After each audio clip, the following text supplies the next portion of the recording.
sebenarnya Islam itu pernah jaya. Ya, saya akan cari apa sih penyebab kejayaan orang Islam itu. Akhirnya saya menulis skripsi masa keemasan Daulah Abbasiyah itu di tahun 750 sampai 850.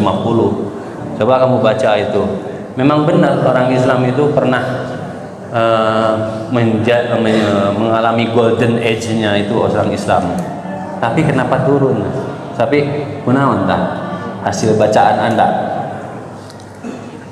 Kalau yang saya baca, penyebab turunnya Bani Abbasiyah itu karena pertama mungkin ketidakstabilan politik.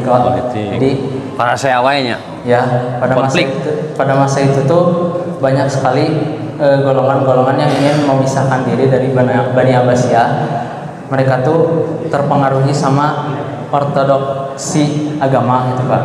Ya, jadi ada di situ ada Islam itu dari dulu itu di kelompok-kelompok, terutama Syiah Sunni itu sejarah konflik itu, dan sampai sekarang ada yang masih ngomporin terus di konflik-konflikan, saling hujat Syiah Sunni itu.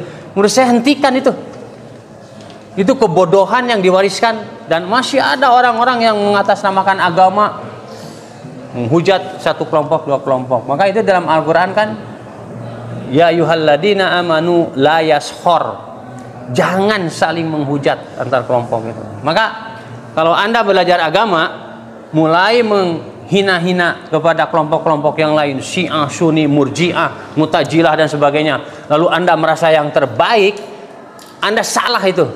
Karena dalam Al-Quran tidak ada perintah itu. So, saya tanya kepada ini, Nabi Muhammad alirannya apa? Tauhid. Nggak ada aliran Nabi Muhammad ya. Abu Bakar alirannya apa? Umar, Ali. Nggak ada aliran-aliran dalam Islam. Semua Islam itu satu, sumbernya Quran, hadis, sudah.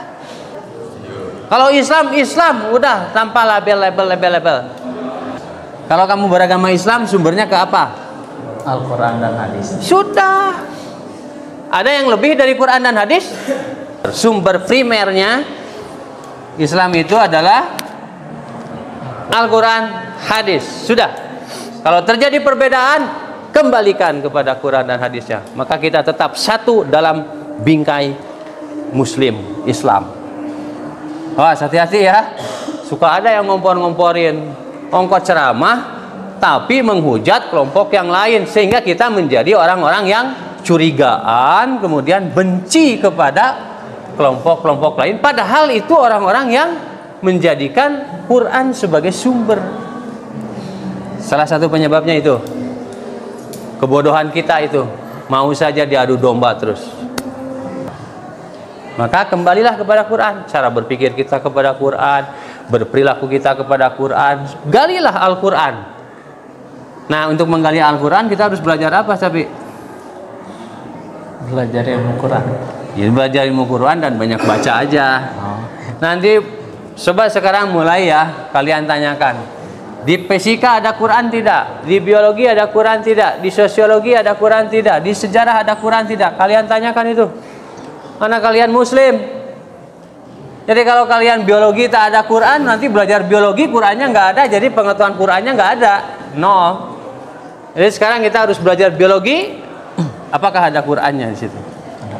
Konsep-konsepnya, sistem-sistemnya, fisika. Apakah di situ ada sistem-sistemnya? Dicari di Quran. Sehingga kita belajar fisika, memahami Quran, belajar biologi, memahami Quran, belajar ekonomi, memahami Quran. Itu ya. Yang saya perhatikan, Quran itu semua isinya adalah karakter kita menjadi manusia-manusia unggul. Bagaimana caranya?